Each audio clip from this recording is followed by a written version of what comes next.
Shalom teman-teman. Shalom. Selamat pagi. Pagi. Ada sukacita pada pagi hari ini? Pastinya ada dong. Kembali lagi nih sama kita di ibadah online teens pada pagi hari ini.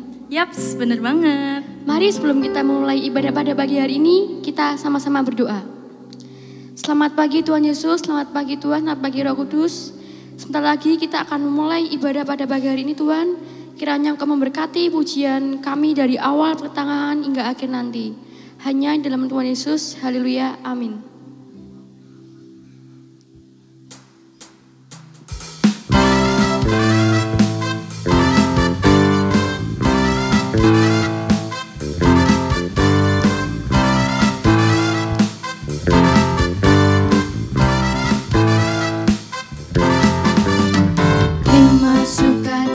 Surga, itulah kekuatan bagi jiwa. Dapat rasakan kasih-Nya di tengah badai yang bergelora. Terima sukacita surga, itulah kekuatan bagi jiwa. Dapat saksikan kuasa-Nya di tengah badai yang bergelora.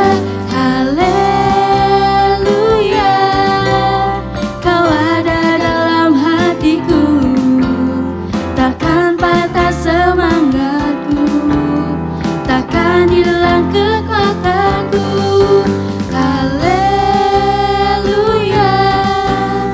Ku mau bersorak bagimu, sukacita surga nyata penuhiku.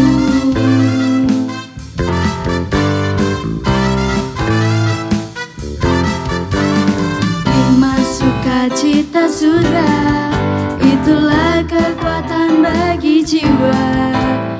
Dapat rasakan kasih-Nya di tengah badai yang bergelora. Terima sukacita surga, itulah kekuatan bagi jiwa. Ku dapat saksikan kuasa-Nya, taklukkan badai yang bergelora. Haleluya, Kau ada dalam hatiku. Takkan patah semangatku, takkan hilang kekuatanku. Haleluya, ku mau bersorak bagimu, sukacita surga nyata penuhiku. Sukacita surga nyata penuhiku. Sukacita surga nyata penuhiku.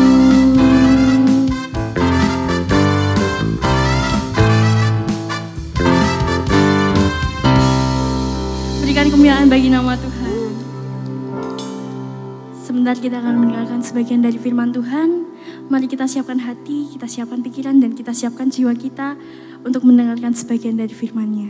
Mari kita angkat satu pujian ini.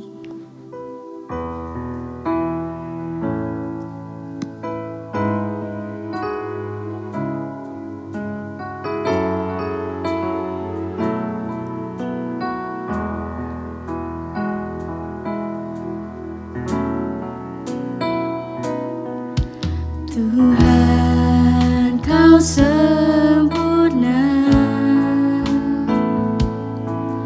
dalam rencana-Mu dan karya-Mu. Ku serahkan hidupku, murnikan dengan Roh-Mu.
Dalam kasih Kristus, Bu Mus Arif masuk dalam doa. Bapa kami yang ada di dalam sorga, terima kasih Tuhan untuk kesempatan pagi hari ini. Kami boleh bersama-sama untuk mendengar kebenaran firman-Mu lagi. Biarlah Tuhan Kau kuduskan kami, sehingga firman-Mu Tuhan memberikan kami kekuatan, firman-Mu Tuhan memberikan kami motivasi, dan firman-Mu Tuhan memberikan kami suatu pencerahan, sehingga kami boleh tetap hidup setia, mengasihi Engkau. Terima kasih. Dalam nama Tuhan Yesus kami pohonkan doa kami. Amin. Anak-anak, pagi hari ini Bu Mus mau membawa satu firman, yaitu tentang jaminan masa depan buat anak Tuhan. Kita tahu sudah berapa lama kita tidak bisa ibadah tatap muka. Karena apa? Karena ada COVID, ada virus 19. Tetapi pagi hari ini, walaupun kita tidak tatap muka, tetapi kita mau sama-sama mendengar firman Tuhan melalui online. Dan biarlah firman Tuhan pagi hari ini benar-benar boleh menjadi kuat, semangat. Karena Tuhan janjikan masa depan buat anak-anak Tuhan. Nah, di dalam Tuhan ada satu jaminan. Walaupun dunia tidak memberikan jaminan untuk masa depan, tetapi Tuhan berjanji Dia akan memberikan jaminan, yaitu masa depan buat kita anak-anaknya. Puji Tuhan. Nah, sekarang kita akan lihat jaminan apa yang Tuhan berikan. Yang pertama, kita akan sama-sama lihat di dalam kitab Ulangan 28 ayat 1 sampai 14. Tapi kiranya ini ayat kan panjang sekali, kita tidak usah baca semua. Yaitu jaminan berkat bagi anak-anak Tuhan. Anak-anak mau terima berkat Tuhan? Amin, puji Tuhan ya. Tante juga mau terima berkat Tuhan. Oleh sebab itu, mari kita sama-sama lihat dalam Ulangan 28 ayat, beberapa ayat saja Tante bacakan ya. Ulangan 28 ayat 1, Tuhan memberikan jaminan berkat yang pertama.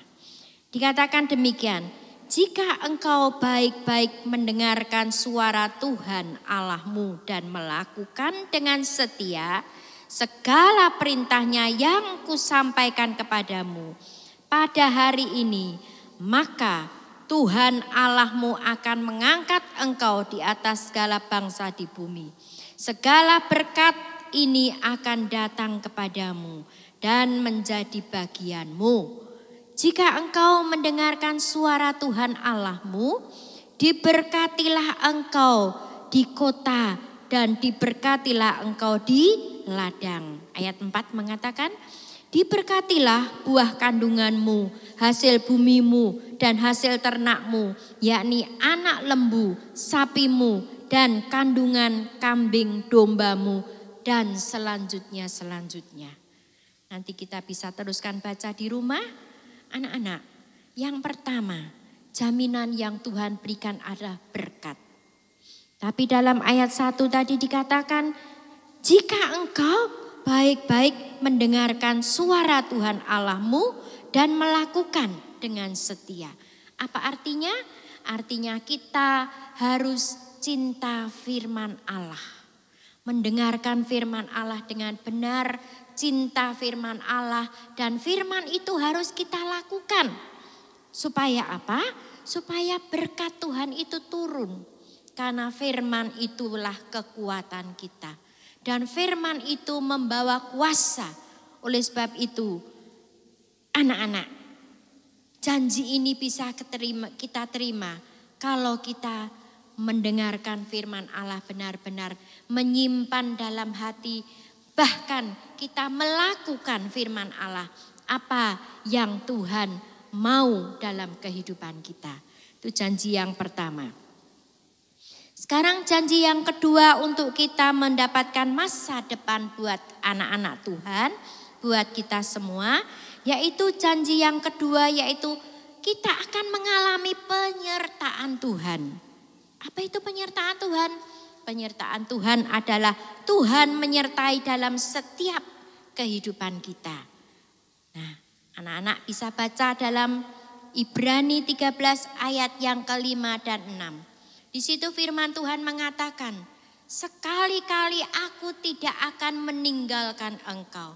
Sekali-kali aku tidak akan membiarkan engkau. Artinya dalam segala hal apapun, susah, senang, Tuhan akan menyertai kita. Dia tidak akan pernah tinggalkan kita dalam segala hal dimanapun juga. Tante Mus pernah mengalami kecelakaan. Ya, dan kecelakaan itu mengerikan. Naik bus sehingga busnya itu terbalik. Tapi puji Tuhan, Tuhan menyertai. Tante masih ada seperti ini. Oleh karena apa? Penyertaan Tuhan. Kita sebagai anak-anak Tuhan punya firman yang luar biasa. Janji Tuhan. Yaitu Tuhan tidak akan membiarkan kita. Tuhan tidak akan meninggalkan kita. Karena Tuhan menyertai kita. Dalam Alkitab pun ada beberapa contoh. Ya, yaitu tentang Daud. Daud menyaksikan dalam Mazmur 23 ayat yang keempat. Daud mengatakan, sekalipun aku berjalan dalam lembah kekelaman, aku tidak akan takut. Daud tidak akan takut sekalipun dia berjalan dalam lembah kekelaman. Karena apa? Karena Daud disertai oleh Tuhan. Sehingga dia boleh merasakan Tuhan adalah gembalaku yang baik. Dia tidak perlu takut apapun yang terjadi. Karena penyertaan Tuhan itu luar biasa. Wow, nah demikian juga kita mau melihat beberapa contoh. Tadi Daud, sekarang Daniel.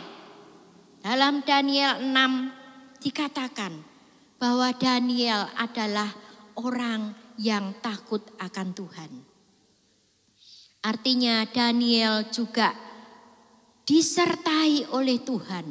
Walaupun Daniel hidup di dalam pembuangan, tetapi Daniel mempunyai roh yang luar biasa. Dia sangat menghormati Tuhan. Dia sangat hidup benar, berusaha hidup benar. Apa yang menjadi kewajibannya, dia berdoa setiap hari 3 kali. Dia patuh dan dia taat kepada Tuhan. Sehingga satu hari banyak orang yang iri karena Daniel sukses. Sehingga banyak orang yang mencari-cari kesalahan. Mana ya kesalahan Daniel?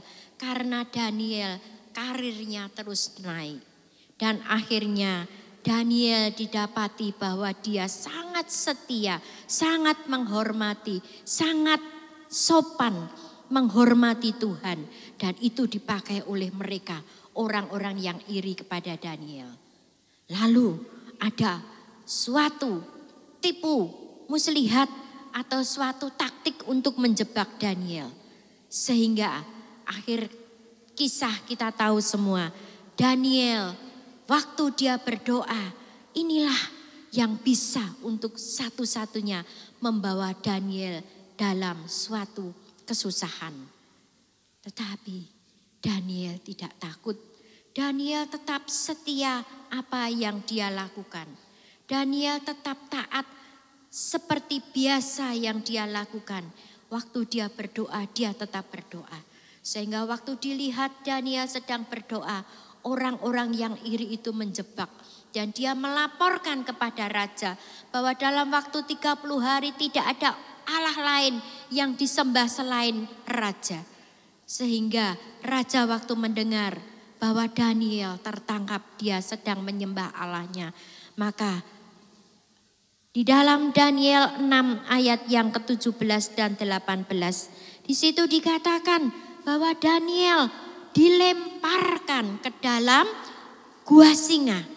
Di situ dalam gua singa itu ada singa-singa yang memang tidak diberi makan. Daniel, dia dilempar ke dalam gua singa. Tetapi penyertaan Tuhan itu luar biasa. Waktu Daniel dilempar di dalam gua singa itu, apa yang terjadi? Apakah singa-singa itu menerkam Daniel? Tidak. Allah yang disembah Daniel adalah Allah yang luar biasa. Sehingga mulut-mulut singa itu tidak mampu untuk membuka, menerkam, memakan Daniel. Mereka mulut-mulut daripada singa itu terkatup. Sehingga waktu Daniel ada di dalam gua singa, dia tetap berdoa dan Tuhan menyertainya. Luar biasa sekali. Tuhan menyertai Daniel begitu rupa. Dia menjaga selama ada dalam gua singa. Singa-singa tidak bisa menerkam, memakan dan menjamah pun tidak. Itu karena apa? Karena penyertaan Tuhan yang luar biasa. Anak-anak, satu contoh lagi, kita bisa melihat orang-orang yang hidupnya takut dan masa depannya ada harapan di dalam Tuhan Yesus yang diberikan jaminan kepada kita. Yaitu kita mau melihat satu contoh lagi, yaitu tentang Yusuf. Kita kenal bagaimana kisah tentang Yusuf. Yusuf dengan saudara-saudaranya, Yusuf dibenci. Karena apa? Karena Yusuf hidup takut. Dia belajar hidup takut kepada Tuhan. Dengar-dengaran akan firman Tuhan. Sehingga saudara-saudaranya itu marah. Saudara-saudaranya itu tidak terima. Sehingga mereka mencari-cari bagaimana caranya untuk menyingkirkan Yusuf ini. Sehingga satu kali Yusuf dijual kepada orang Mesir. Dia dipisahkan dari orang tua. Dia dipisahkan dari saudara-saudaranya. Dan waktu dia ada di Mesir pun, Yusuf tetap setia kepada Tuhan. Dia belajar hidup takut, benar, dengar-dengaran akan firman Tuhan. Sehingga Tuhan membuat berhasil. Apa yang dikerjakan oleh Yusuf itu berhasil. Karena apa? Karena Yusuf disertai oleh Tuhan. Itu Yusuf disertai oleh Tuhan. Yusuf tidak takut, dia difitnah oleh istri Potifar. Karena dalam firman Tuhan dikatakan bahwa Yusuf itu orangnya ganteng, tampan. Sehingga istri Potifar itu dia sangat tergila-gila.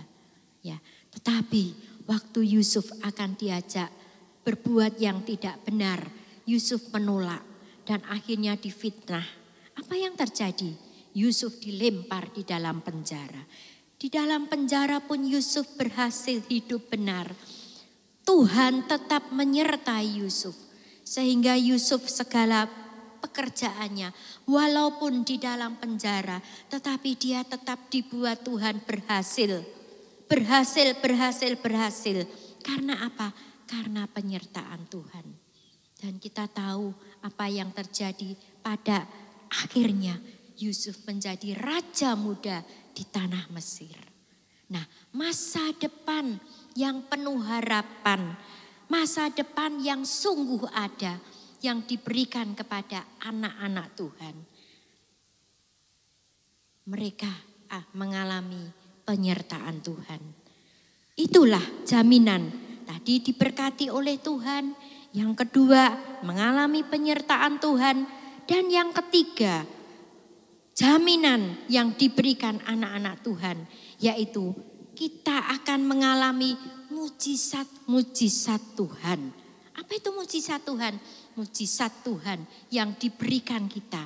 Dalam 1 Korintus 2 ayat yang ke-9. Di sini dikatakan, demikian firman Tuhan. 1 Korintus 2 ayat yang ke-9. Tetapi seperti ada tertulis, apa yang tidak pernah dilihat oleh mata dan tidak pernah didengar oleh telinga dan tidak pernah timbul di dalam hati manusia, semua disediakan oleh Allah. Wah, ayat ini dahsyat ya. Apa yang tidak pernah dilihat oleh mata dan tidak pernah didengar oleh telinga dan yang tidak pernah timbul dalam hati manusia, semua disediakan Allah bagi mereka yang mengasihi Dia. Anak-anak mengasihi Tuhan. Nah, kalau anak-anak mengasihi Tuhan, janji firman Tuhan ini sungguh akan diberikan kepada kita. Apa yang telah tidak pernah kita lihat, Tuhan berikan. Tuhan sediakan. Jadi tiap hari ada mujizat, tiap hari ada mujizat.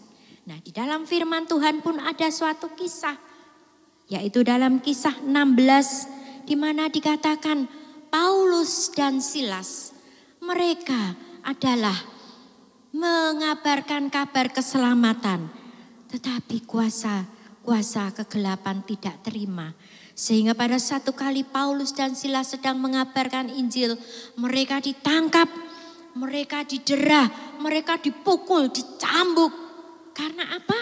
Karena mereka mengabarkan kabar keselamatan dan banyak orang-orang yang percaya menerima Tuhan Yesus sebagai juru selamatnya. Dan tidak hanya itu, Paulus dan Silas dimasukkan di dalam penjara. Di tengah-tengah itu, Paulus dalam penjara pun tangannya diikat, kakinya dipasung, sehingga Paulus dan Silas tidak bisa apa-apa. Tetapi apakah Paulus dan Silas bersungut-sungut? Apakah Paulus dan Silas menyesal karena melayani Tuhan? Dia menderita, dia harus masuk penjara, dia harus diikat, dia harus dipasung kakinya. Sekali-kali Paulus, karena dia tahu Allah yang dia layani itu adalah Allah yang luar biasa. Allah yang mampu memberikan mujizat. Bahkan Paulus dan Silas dia tidak minta dibebaskan. Dia tidak minta untuk dilepaskan. Pada tengah malam firman Tuhan mengatakan, dia memuji Tuhan. Dia menyanyi, dia bersyukur, dia bersorak-sorai memuji Tuhan. Nah, ketika mereka memuji Tuhan, ketika mereka bersorak-sorai, maka mujizat itu terjadi. Apa anak-anak yang terjadi? Waktu Paulus dan Silas memuji Tuhan, maka terjadilah gempa bumi yang luar biasa. Sehingga sendi-sendi pintu itu bisa terlepas. Pintu-pintu penjara semuanya terbuka. Ikatan-ikatan Paulus dan Silas, bahkan pasung yang ada di kaki pun semuanya terlepas. Luar biasa kuasa Tuhan. Gempa bumi yang dahsyat sehingga Paulus dia bisa keluar kalau dia mau. Tetapi adik-adik, apa yang terjadi dengan kepala penjara yang sedang menjaga penjara itu? Kepala penjara itu dia kaget waktu pintu-pintu penjara itu terbuka dan terjadi gempa bumi yang hebat. Karena dia takut kalau para orang-orang yang di penjara itu lari. Sehingga kepala penjara itu takut. Tetapi Silas dan Paulus mengatakan, aku masih ada di sini. Aku tidak lari. Waktu kepala penjara itu melihat Paulus dan Silas, maka mereka bersungkur jatuh dan dia menyembah. Dia katakan, apa yang harus aku perbuat supaya aku bisa selamat? Karena mereka melihat mujizat Tuhan yang terjadi luar biasa. Dan apa yang dikatakan kepada Paulus dan Silas? Mereka mengatakan, kalau kamu mau selamat, percayalah kepada Tuhan dan bertobatlah. Sehingga kepala penjara itu pun bertobat dan dia terima Tuhan seisi rumah tangganya.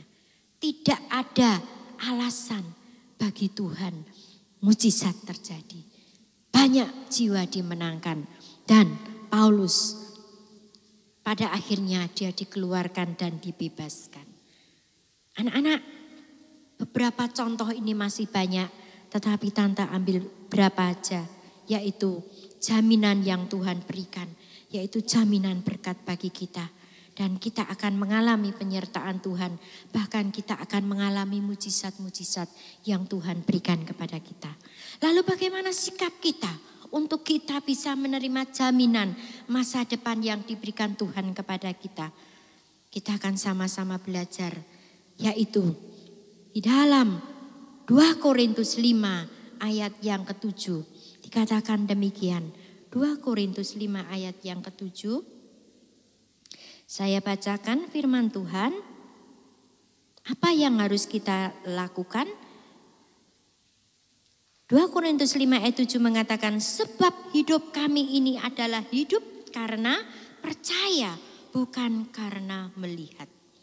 Adik-adik, kita harus percaya.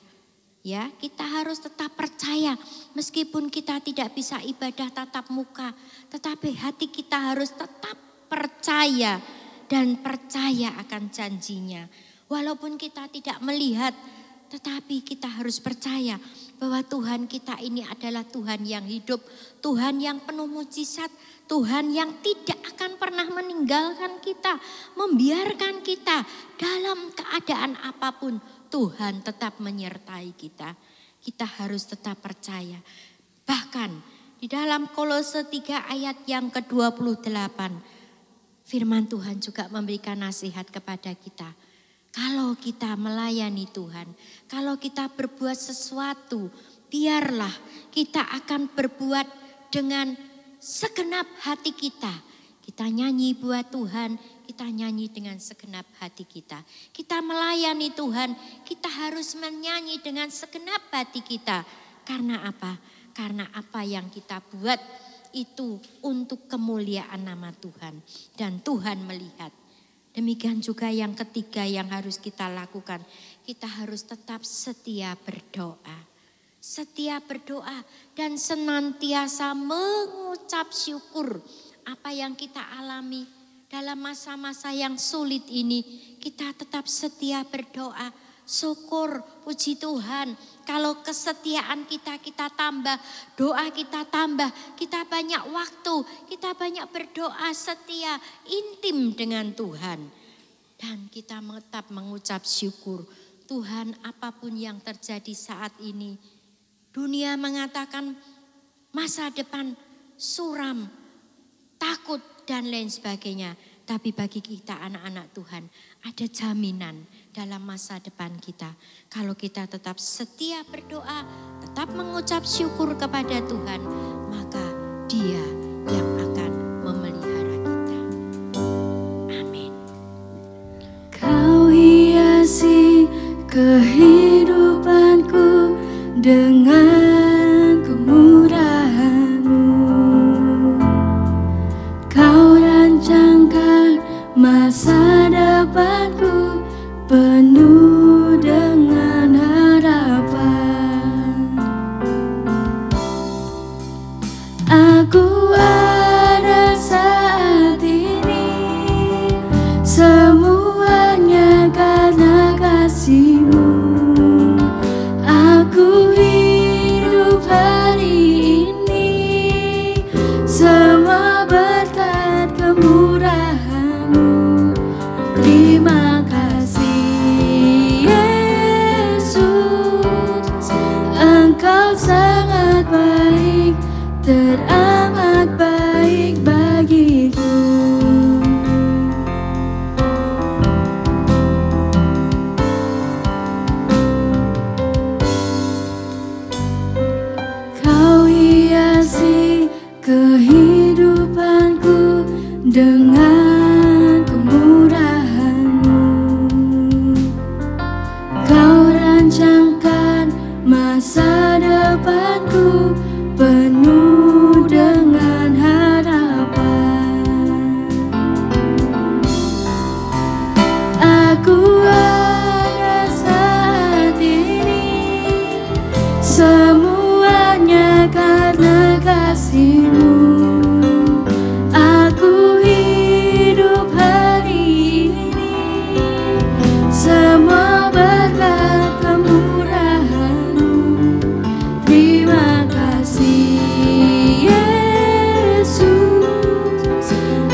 Bapa, terima kasih buat firman-Mu Tuhan. Engkau yang telah menguatkan kami bahwa di dalam masa depan kami anak-anak Tuhan ada jaminan. Meskipun Tuhan dunia semakin menuju kebinasaan, tetapi kami ada janji jaminan. Kalau kami boleh tetap setia kepada Engkau, kami boleh percaya kepada Engkau bahwa Tuhan, Engkau tidak pernah berubah dulu, sekarang, dan sampai selama-lamanya. Engkau tetap menyertai anak-anak-Mu. Oleh karena itu Tuhan, beri kami roh kesetiaan, beri kami roh takut akan Engkau, sehingga hidup kami boleh menjadi terang bagi dunia ini. Hidup kami boleh menjadi berkat dan nama Tuhan dipermuliakan. Terima kasih Tuhan, dalam nama Tuhan Yesus kami sudah berdoa dan mengucap syukur. Amin.